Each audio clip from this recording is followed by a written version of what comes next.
The day started like any other in our quiet neighborhood, the kind of place where everyone waves at each other and lawns are trimmed to perfection. I was walking my daughter down the sidewalk after school, enjoying the crisp afternoon air, when we noticed HOA Karen standing by the corner, her arms crossed and a scowl that could curdle milk. At first, I thought maybe she was just in a bad mood, but as we got closer, it became obvious that this wasn't going to be a simple hello and wave encounter. Her eyes were fixed on us with a fury that made my stomach drop. It all began over something absurd. Our daughter's soccer ball had rolled a few inches onto the curb outside her property. Karen, who has a reputation for enforcing rules nobody else even notices, immediately started yelling at us. "You can't leave your toys there. It's a hazard," she shouted, her voice shrill enough to turn heads down the street. I tried to reason with her calmly, explaining that it was just a ball and it was about to be moved. But Karen wasn't listening. Her anger was a storm, and she was determined to make it personal. Neighbors peeked through their windows, sensing the tension, but no one stepped outside yet. Then it escalated. Karen began inching closer, her face twisted in that same ferocious determination she's known for. I tried to position myself between her and my daughter, my voice firm but measured. "Please step back, Karen. This isn't necessary." But it was too late. In a split second, she pulled out a small canister from her bag, pepper spray. My heart stopped. I couldn't believe what I was seeing. Our daughter froze, confused and terrified, not knowing what was coming. In that moment, the quiet neighborhood street transformed into a chaotic battleground. The spray hit before I could react, a burning cloud of chaos that left my daughter coughing and blinking frantically, tears streaming down her cheeks. I grabbed her and pulled her to the side, trying to shield her while choking back my own panic. The shock on the neighbors' faces was palpable. Some were rushing to see if she was okay, others still frozen in disbelief at what had just happened. Karen, meanwhile, seemed almost smug, as if she believed she had finally taught us a lesson. Her aggression was surreal, and in that instant, it became painfully clear that HOA rules were meaningless in the face of her complete disregard for basic decency. By the time I got my daughter inside and rinsed her eyes, the adrenaline was still pumping, my mind racing with questions. How could someone in a supposedly civil community resort to this? What had driven her to this level of violence over something so trivial? I knew this wasn't just about a soccer ball. It was about power, control, and the dangerous extremes HOA Karen was willing to go to. And deep down, I also knew that this incident was only the beginning. The fight wasn't over, and the neighborhood, and Karen herself, was about to face the consequences of her actions. The minutes after the incident felt like hours. My daughter was still coughing, tears streaking her cheeks, and I could feel her small body trembling in my arms. The burning in her eyes and on her skin was a harsh reminder that this wasn't just a fight over rules. It had crossed a line that shouldn't exist in any neighborhood. I ran cold water over her face, desperately trying to wash away the sting, while my mind raced through what had just happened. Every rational thought was screaming. This was assault, plain and simple, and HOA Karen had just gone way too far. Outside, the neighborhood had erupted into murmurs and concerned chatter. Several neighbors had finally come out to witness the aftermath, some shaking their heads in disbelief, others whispering urgently about calling the authorities. A few brave ones approached, but none dared confront Karen directly. She was still standing on the corner, fuming and muttering about rules and discipline. One neighbor whispered, "I've never seen her like this. She's lost it." That was an understatement. The woman who once prided herself on being the self-appointed guardian of community order had exposed herself as something entirely different. Volatile, unpredictable, and dangerous. I grabbed my phone and dialed 911, explaining what had happened in hurried, urgent tones.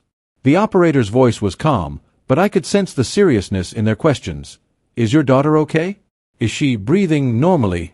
Where exactly are you?" By the time the dispatcher confirmed police were on the way, my adrenaline had shifted into a simmering rage.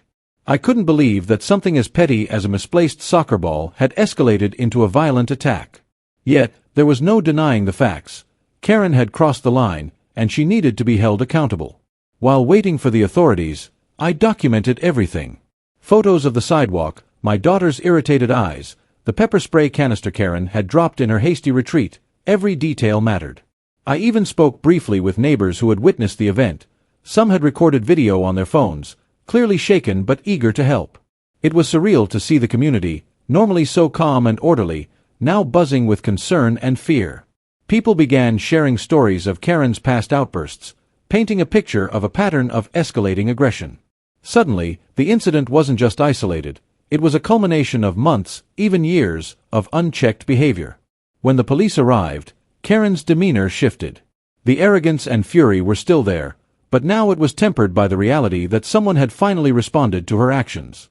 She tried to justify herself, citing HOA rules and community safety, but the officers weren't buying it.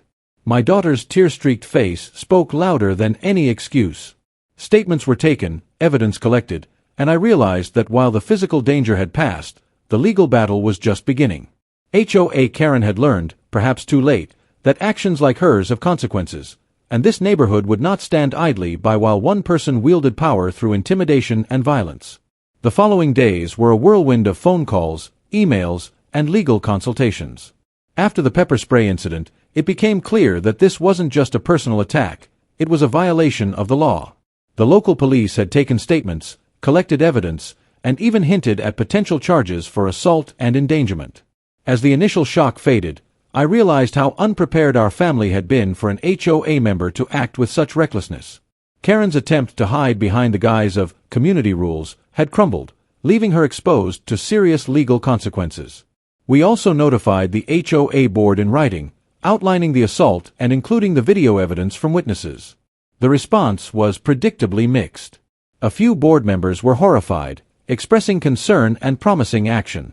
Others, however, seemed eager to downplay the situation, as if admitting fault would tarnish the image of the neighborhood. Still, with police involvement and multiple witnesses, Karen's actions couldn't be ignored. It was a tense moment, realizing that even in a community governed by bylaws, individual misconduct could still be excused, unless the law intervened. The legal advisors we consulted were clear. This was more than a civil issue, it was criminal. Pepper spraying a minor constituted assault, and the documentation we provided left little room for dispute. My daughter's safety became the primary concern, and I began exploring restraining orders, reporting the incident to child protection authorities if necessary, and ensuring that Karen would no longer have direct access to us. It was overwhelming, balancing anger, fear, and the logistics of protecting our family, but every step reinforced one thing. HOA power only extends as far as the law allows, and Karen had crossed every permissible line. Meanwhile, the neighborhood was buzzing. News of the incident spread quickly, and whispers about Karen's temper became a chorus of concern. Neighbors shared stories of her previous confrontations, petty fines, aggressive warnings, and intimidation tactics, and suddenly, the pepper spray attack wasn't isolated, it was the explosive climax of a pattern. Even those who had once supported her cautious enforcement of rules began questioning her judgment. The power dynamic had shifted, and Karen, once feared as a controlling presence in the HOA, now faced scrutiny and judgment from the very community she sought to dominate. By the end of the week, the first official HOA meeting was scheduled to address the incident. Karen's arrogance had been replaced by nervous tension.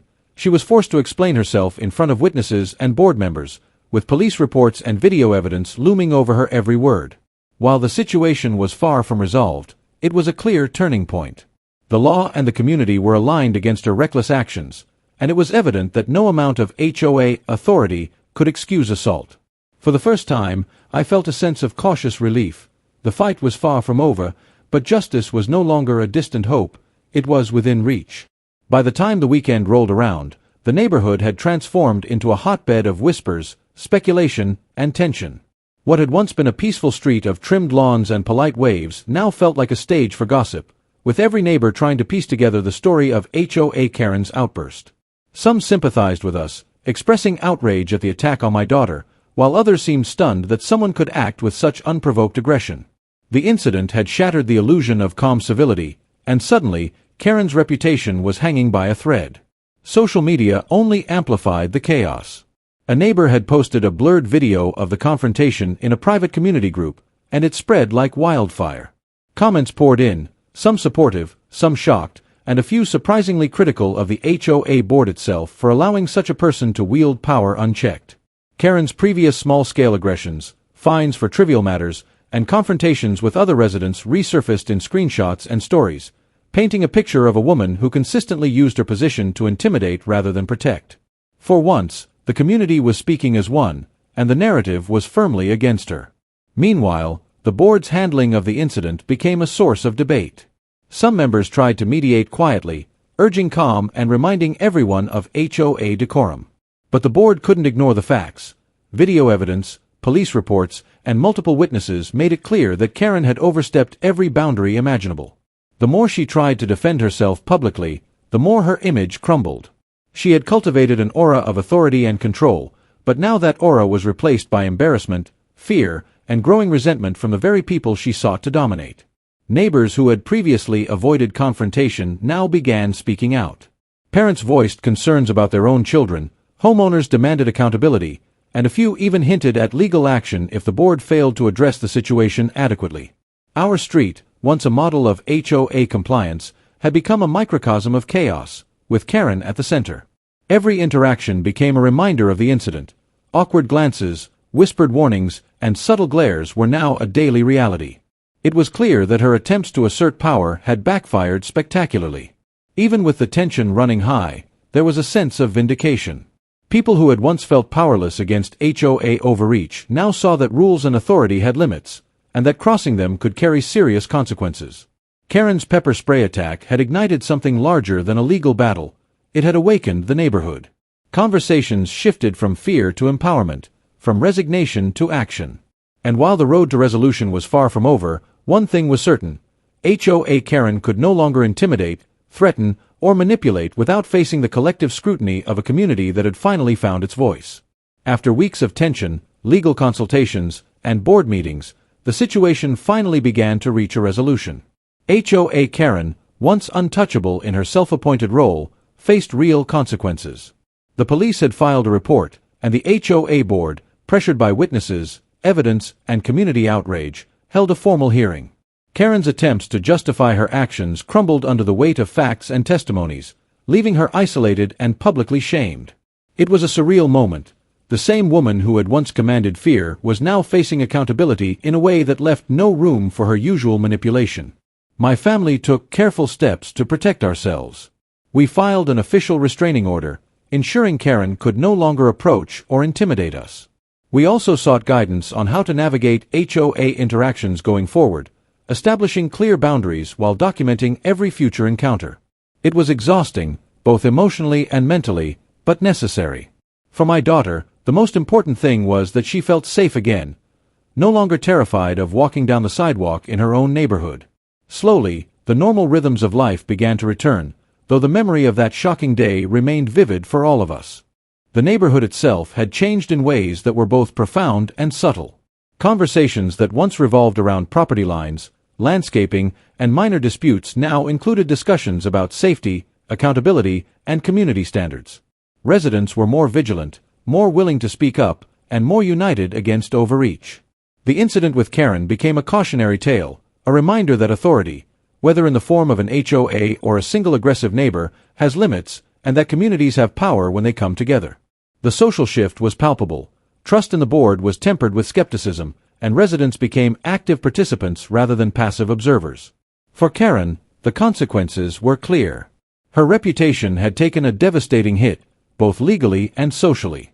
While some neighbors still cautiously interacted with her, the aura of control she once wielded had dissipated entirely. She had learned, painfully, that aggression and intimidation cannot replace accountability and civility. And for the rest of the neighborhood, it was a lesson in vigilance, courage, and standing up for what's right, even when facing someone who believes they are untouchable. In the end, the pepper spray incident became more than a shocking attack. It became a turning point. It reminded us that protecting our loved ones sometimes means confronting authority, that standing up against injustice can inspire an entire community, and that even the most volatile HOA Karen cannot escape the consequences of her actions forever. We emerged stronger, wiser, and more united, proving that in a neighborhood, as in life, respect, safety, and fairness must always come first. The lesson was clear. Power without accountability is dangerous, but courage, preparation, and community can always prevail.